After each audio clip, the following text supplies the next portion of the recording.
In today's courtroom drama, we witness a chaotic collision of addiction, deception, and justice. First up is son Summer caught red-handed in a probation violation hearing that spirals into accusations of meth use, misuse of food stamps, and full-on attitude in felony court. Judge isn't having a tan when the gavel hits. Her tone turns from stern to savage.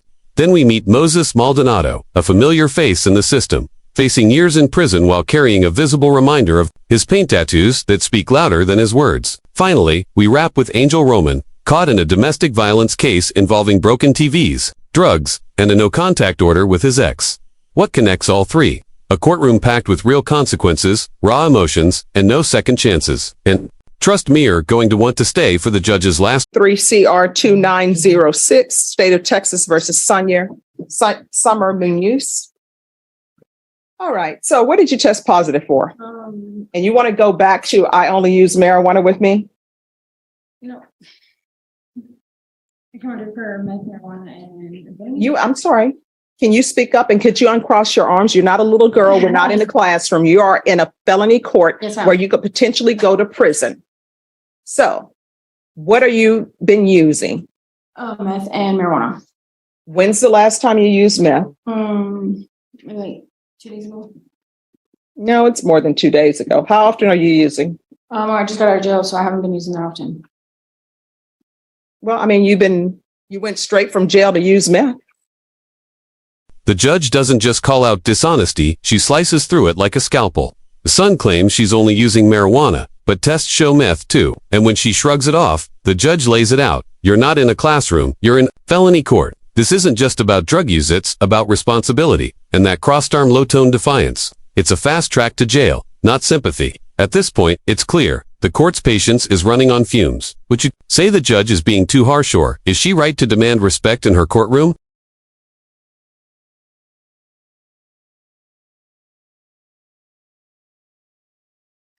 Don't give me attitude. I'm not. You've been dishonest with the court.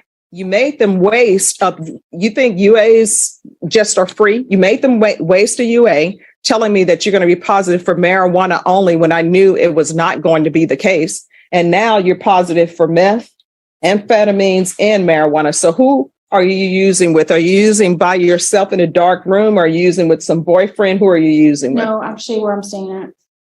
And where is that? With a friend. Who is this friend? Her name is Natasha. All right. I like the way you make up names. I can't believe anything you're telling me now because you were dishonest about the drug use. It's the only place I have to stay at right now. So they use, and it was tempting. Yeah. All right. So I'm going to want a TAP evaluation ASAP, please.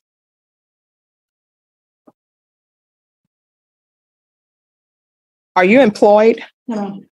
So how are you supporting yourself? I'm not. So who's supporting you? Nobody. Well, what are you eating other than drugs? I have food stamps. I'm sorry, what? I have food stamps. Who's giving you food stamps? You don't have your child with you. Those food stamps are for your child. Yes, ma'am. I just recently applied and I got approved for emergency food stamps. I cannot understand a word you're saying. Applied and I got. This section hits a serious legal nerve. Son admits to using food stamps despite having no custody of her child. That's where things get dicey. Lying on a government form to receive benefits can amount to tampering with a government record, a felony in Texas. So when the judge questions how she got them, it's more than a moral jab, it's a hint that son might be walking into another criminal charge. If she did lie, it's not just jail time, it could trigger federal consequences. Let us know in the comments should this kind of Approved for emergency food stamps. I know people who really should have food stamps that don't get approved. So you don't have your child with you. You're using meth. You're probably selling your food stamps for meth. And this is a tampering with a government record. So I don't even know if you obtain your food stamps legitimately. So what did you tell them in order to get food stamps? Because you don't qualify. Okay. I think she's probably going to end up with another criminal case. Yes. Because I don't know a government giving out food stamps to people who won't work. There's nothing wrong with you. You don't have your child with you. Somebody else is taking care of your child. Oh, no, not for me. Thank you. I have to look for work. That was like one of the conditions that they gave me in order to get food stamps. So I'm supposed to be going to the workforce. Well, you're obviously doing a poor job of it, but I tell you what, you're in this court, you're going to have employment.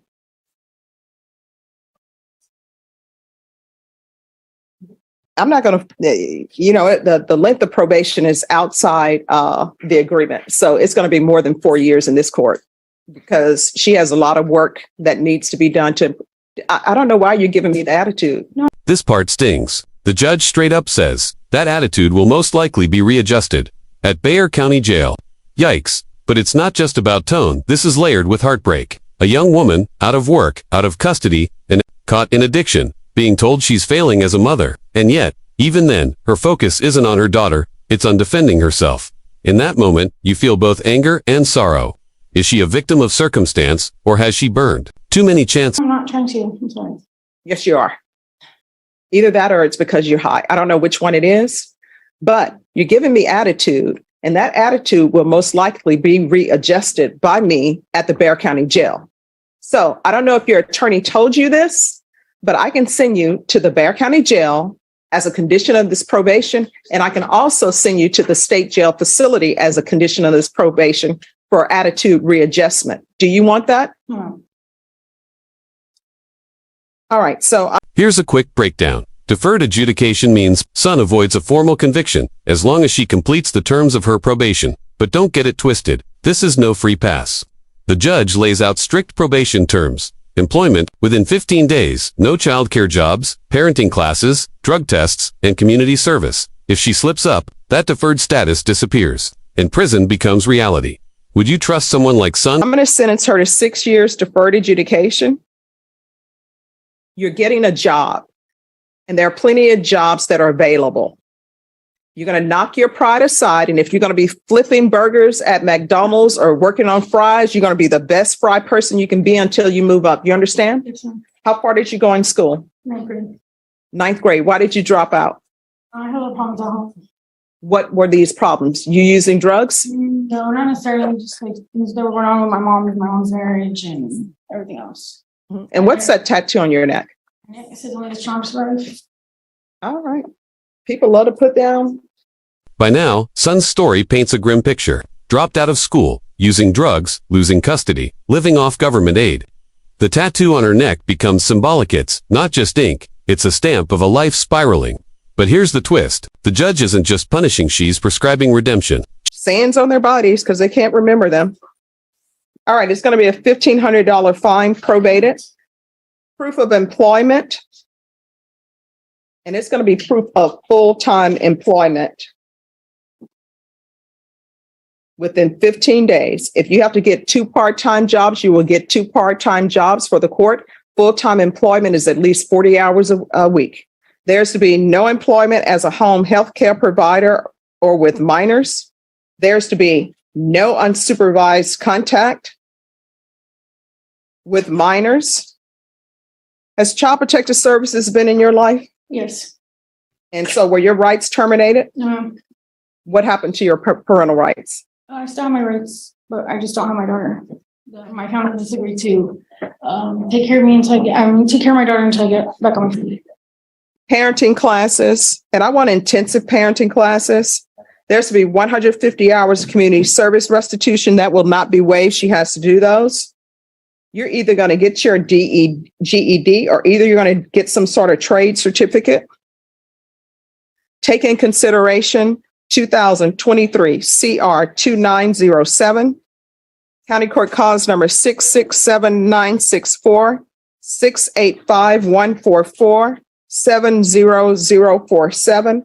I'm going to want to refer. When the judge refers Son to felony drug court, it's a game-changing opportunity. These courts aren't just punitive, they're rehabilitative. If accepted, Son will enter a structured, therapy-based program with drug testing, counseling, and close supervision. It's high accountability with high support, but failure can lead to quick incarceration. This moment could be a turning point or just another missed chance. And that's the tragedy of drug court. It works. To felony drug court, TAP evaluation. If she's not accepted in felony drug court, we'll start with intensive outpatient treatment with probation. There's to be regular reporting by Zoom or in person. The UA hotline, and she's to be tested once a week. Make sure the levels are going down. If the levels start going up, issue a motion to revoke. And I'm going to want field visits 1 time per week until further notice. Probation, is there anything else she needs? Oh, I'm sorry, 1 time per month. Probation would have got a shock. Anything else you need from the court to be successful? Showing you what's entitled Trial Court Certification of Defendant's Rights to Appeal. Did you review that with your attorney? Did you understand it? And did you sign it? Yes, ma'am. Because this is a plea bargain agreement, because I followed your plea bargain agreement, and because you waived your right to appeal, you do not have the court's permission to appeal. Do you understand? Yes, ma'am. We can go off the record. So that tattoo you have about only the strong will survive, that's the mode that your child is being in. And your child should not be in that. Her parents should not be using drugs. Her parents should get her life together, and somebody else should not be raising your child. And you just 100% living off the government, that's not going to happen in this court. You get another job. Do you understand? Yes, ma'am. And if you got those food stamps illegally, you better turn them in, because your counsel can tell you what the government does. They wait till your food stamps, when you take those monies from the government and you shouldn't have it, they wait till it becomes a felony. Then they turn it in. Do you understand? New defendant. Familiar story. Moses Maldonado walks into court with a face full of tattoos and a history of parole violations. His lawyer knows him, likes him even, but addiction has robbed Moses of his future again and again. The court gives him 6 years in prison, and the judge reminds him, "You're approaching the twilight of your life." That's not just dramatic, it's brutally real. Time is running out, and choices now will decide whether Moses spends his final... Yes, ma'am. All right, thank you. Thank So you, 23 CR 2970, State of Texas versus Moses Maldonado. Mr. Bonk, could you move your person down to that end? All right, could I have parties announced for the record for the state? Linda Chop, the state. Defense? No offense for Mr. Maldonado. Are you Mr. Maldonado? Yes, ma'am. Counsel, have you received all the discovery? Did you review it with your client? We have. Court will find that the state is in compliance with discovery. Mr. Maldonado, I'm showing you what's entitled True Bill of Indictment. Did you review that with your attorney? Did you understand it? Yes, ma'am. Counsel, do you waive the reading of the indictment? We do. State, are you proceeding on the indictment as presented? You're waiving habitual. Any objection? No, we have no objection. We're very grateful. Mr. Maldonado, I'm showing you what's entitled Court Admonishments and Defendants Waivers and Affidavit of Admonitions. Did you review that with your attorney? Did you understand it? Did you sign it in all the appropriate places? Yes, ma'am. Did you understand you're charged with felon in possession of a weapon? That's a 3rd-degree felony. Range of punishment is anywhere from 2 to 10 years in prison and up to a $10,000 fine. Did you understand? Yes, ma'am. If you have a plea bargain agreement with the state, the court does not have to follow your plea bargain agreement. If for any reason the court does not follow your plea and gives you more than you bargained for, the fact that you entered a plea will not be used against you, and you will be allowed to withdraw your plea. Did you understand? Yes, ma'am. Did you understand you have a right to jury trial, a right for you or your attorney to cross-examine and confront any witnesses the state would call, and the right to remain silent? Yes, ma'am. Did you understand by entering this plea bargain agreement, you were giving up those rights? Yes, ma'am. And did you intend to give up those rights and enter into a plea in this case? Yes, ma'am. Only involuntarily waived and consented to stipulation of testimony and stipulations. Court will accept into evidence states exhibits 1 and attachments. And the court will review the same. After reviewing states exhibits 1 and attachments, the court will find there is sufficient evidence to find you guilty, and the court will find you guilty. Are you proceeding with sentencing? Yes, Your Honor. All right. So the only issue I have a question about, what is the issue with the running concurrent? So he is on parole. He has a blue warrant pending currently. Obviously, we understand that parole ultimately is the one that gets to decide that, but it certainly would help if the court would notate on the judgment that it will run concurrent if he gets revoked on his revocation. All right. Anything you wish to say, Mr. Maldonado? Oh, ma'am. All right. The court will follow your agreement. The court is finding you guilty. The court will sentence you to 6 years in the prison, give you credit for any time served. Court will take in consideration 2023 CR 2969. This will run concurrent with 2018 CR 9258W. Do you understand that the court has no jurisdiction to order the parole board to run these cases concurrently? Yes, ma'am. And do you understand that that is merely a recommendation from this court? Yes, ma'am. All right. Going to show you what's entitled Trial Court Certification of Defendant's Rights to Appeal. Did you review that with your attorney? Did you understand it? And did you sign it? Very much so. When the judge asks Moses about the pain of facial tattoos, it's not a joke, it's a metaphor. The pain we choose often hides the pain we don't talk about. Moses' ink isn't just art, it's armor.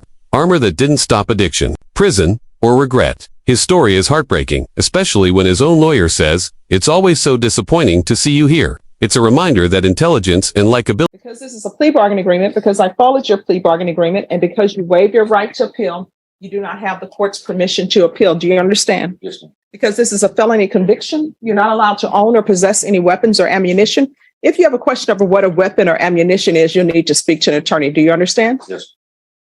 All right, we can go off the record. How old are you? 40. You are getting close to the point in my life that I'm in, which is I'm in the twilight of my life, or as they say, the winter of my life. So you're going to have to ask yourself, do you want to continue in and out of prison, in and out of jail, breaking up and finding the majority of your life is in custody or not? You know, these are the choices you have. Yeah. Now, the other question I have for you, did those tattoos hurt, the facial tattoos? Some of them did. What's the most painful? The one in the middle of my forehead. All right. And so you wanted to give it to me with the finger. Okay. No. All right. Judge, and just for the record, well, we're off the record, but I've known Moses. I've represented him off and on for many years now. And it's always so disappointing when I hear that he's been arrested again. I've always liked Moses. He's very intelligent. He's got a great sense of humor. Unfortunately, he struggled with addiction like so many people. And I'm hoping that at this point, he'll seek some treatment in the prison. And certainly when he gets out, we'll try to maintain that pact. Okay. All right. You're going to have to do it. Good luck to you. All right. Look, you. All right. Bye-bye. Have a good Now the courtroom shifts to a domestic violence case. Angel Roman stands, accused of assault, drug use, and breaking not one but two TVs. The complainant is unreachable, and alcohol is involved. The judge wastes no time. 1 year deferred adjudication, parenting classes, no contact orders, and a strict probation path. From violent relationships to impaired parenting, this case shows how family trauma repeats, unless someone breaks the cycle. R1476, State of Texas versus Angel Roman. Can I have the parties announced for the record for the state? Thanks to the state of Texas. Gail Garcia for Angel Ramon, and I'm Mr. Shannon Lopes, Associate Attorney here. All right. Are you Mr. Angel Roman? Yes. Any objections to this attorney standing in?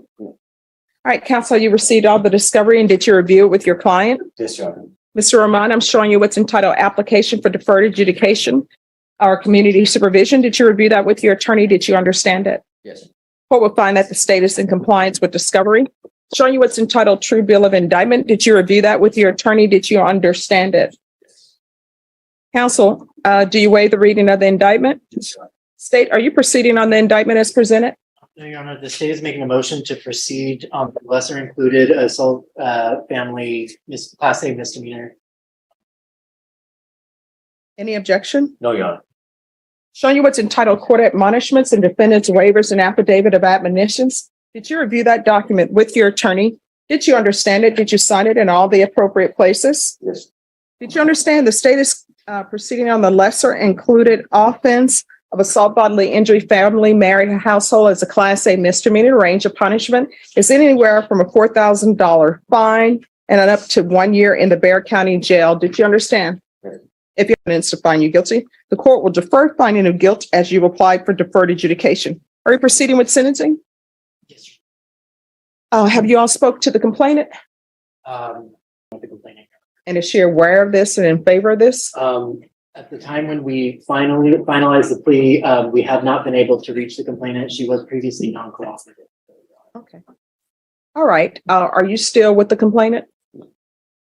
Do you have any children with her? That relationship is over. You're not to speak to her. Do you understand? Yes, Your Honor. If you violate my conditions, that we're going to have issues. Do you understand? Yes. All right. And with regards to the broken television sets, is there a restitution amount that's due for breaking two TVs? There was no restitution amount included in the agreement. All right.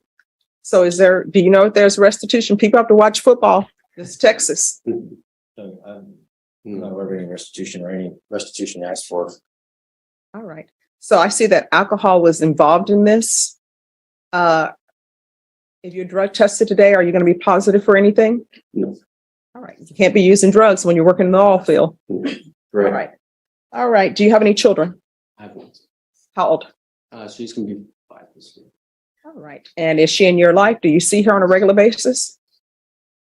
And she's not with Miss Garza? No.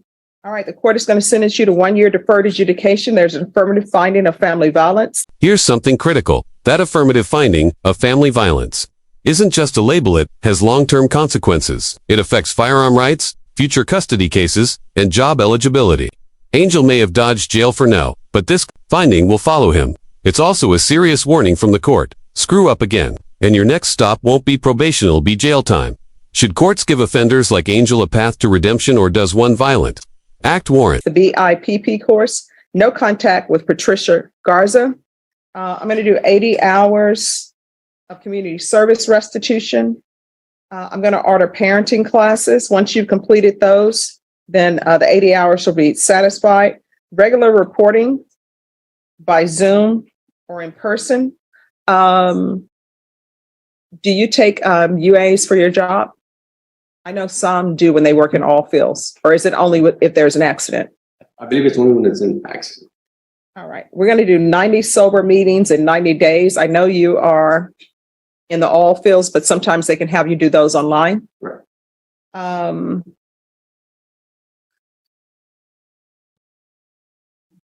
are we going to handle the UAs? Because he's 2 weeks there and 2 weeks back. So he'll need to be tested when he comes back.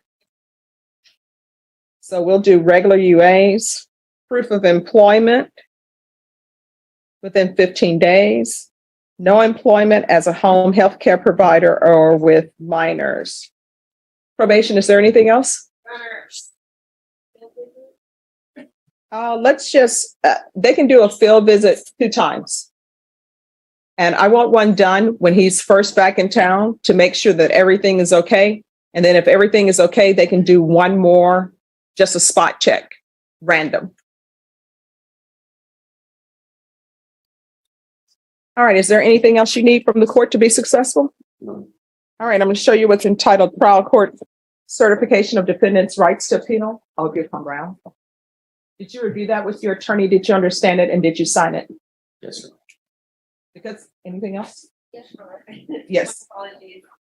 For his travel, I don't know, it's in Texas, outside of Texas, either way, can we get directed from the court Yes. or that permission, please? All right, defendant is allowed to travel for work. Thank you. And my understanding, he says it's in Midland. All right. Did you review the document entitled Trial Court Certification with your attorney? Did you understand it? Yes, sir. All right, because this is a plea bargaining agreement, because I followed your plea bargaining agreement, and because you waive your right to appeal, you do not have the court's permission to appeal. Do you understand? Yes. And because this is an affirmative finding of family violence, you're not allowed to own or possess any weapons or ammunition. If you have a question over what a weapon or ammunition is, you need to speak to an attorney. You understand? Yes, sir. All right, we can go off the record. You're going to have to do better. You got to be an example for your children. Obviously, you cannot drink in moderation, so just don't drink. There are plenty of other drinks out there that are non-alcoholic that taste just as great. And did that neck tattoo hurt? Yes, it was very. Because it appears like it's right on the Adam's apple, Yeah, and the eye keeps moving. with my talk. 3 defendants, 3 second chances. 1 unforgiving courtroom. From Sun Summer's drug-laced deception to Moses Maldonado's haunting relapse to Angel Roman's domestic chaos, each story ends with the judge's warning and a fragile path forward. But justice isn't just about punishment, it's about whether people will take their chance to change. And that's what keeps us coming back to courtrooms like this. If you found this case as shocking as we did, make sure to hit that like button, share your thoughts in the comments, and subscribe for more jaw-dropping courtroom breakdowns every week. Thanks for watching, and remember, in this courtroom, the truth always rises.